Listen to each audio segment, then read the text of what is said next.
Perkenalkan, nama saya Stefanus Cahyadveni. Saya dari kelas 11 RPL dengan nomor absen 34. Di sini saya akan menjelaskan sedikit tentang virus corona. Apa yang disebut dengan virus corona? Virus corona adalah sebuah keluarga virus yang ditemukan pada manusia dan hewan. Sebagian virusnya dapat menginfeksi manusia serta menyebabkan berbagai penyakit, mulai dari penyakit flu hingga penyakit-penyakit yang lebih fatal, seperti MERS dan SARS. Lalu, bagaimana cara penyebarannya? Seringkali virus ini menyebar antara manusia ke manusia melalui tetesan cairan dari mulut dan hidung saat orang yang terinfeksi sedang batuk atau bersin, mirip dengan penularan penyakit flu. Nah, lalu bagaimana caranya kita tahu jika kita terinfeksi?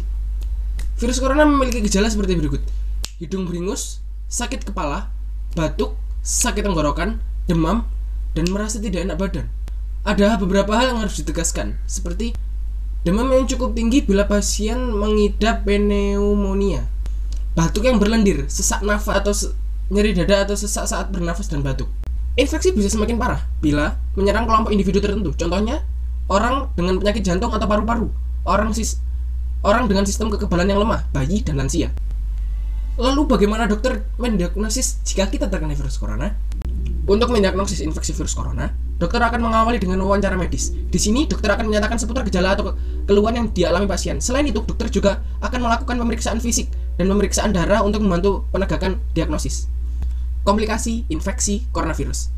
Virus corona yang menyebabkan penyakit SARS bisa menimbulkan komplikasi pneumonia dan masalah pernafasan parah lainnya bila tidak ditangani secara cepat dan tepat. Selain itu, SARS juga bisa menyebabkan kegagalan pernafasan, gagal jantung, hati, dan kematian.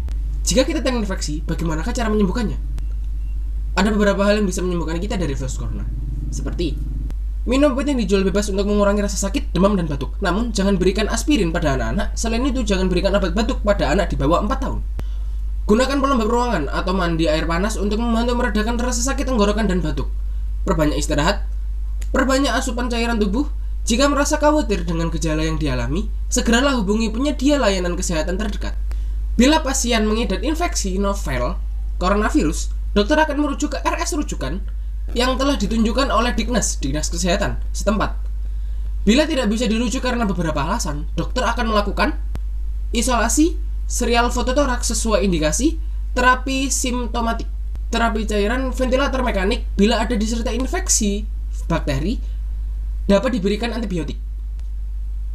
Jika kita tidak ingin tertular, bagaimanakah cara mencegah penyebaran virus corona? Sering-seringlah mencuci tangan dengan sabun selama 20 detik hingga bersih. Hindari menyentuh wajah, hidung, atau mulut saat tangan sedang kotor. Hindari kontak langsung atau berdekatan dengan orang yang sakit. Hindari menyentuh hewan atau unggas liar. Membersihkan dan mensterilisasikan permukaan benda yang sering digunakan. Tutup hidung atau mulut ketika bersin atau batuk dengan tisu. Jangan keluar rumah dalam keadaan sakit. Kenakan masker dan segera berobatlah ke fasilitas kesehatan ketika mengalami gejala penyakit saluran napas. Badan Kesehatan Dunia atau WHO mengungkapkan cara penyebaran virus corona dari satu orang ke lainnya. Menurut WHO, ketika seseorang yang menderita COVID-19 batuk atau bernafas, mereka melepas seperti tetesan cairan yang juga terdapat virus corona. Ya, sekian video saya hari ini. Terima kasih telah menonton. Maaf jika ada salah-salah kata atau perbuatan atau salah penyampaian. Saya mohon maaf yang sebesar-besarnya. Saya Stefanus Cahyadveni, terima kasih.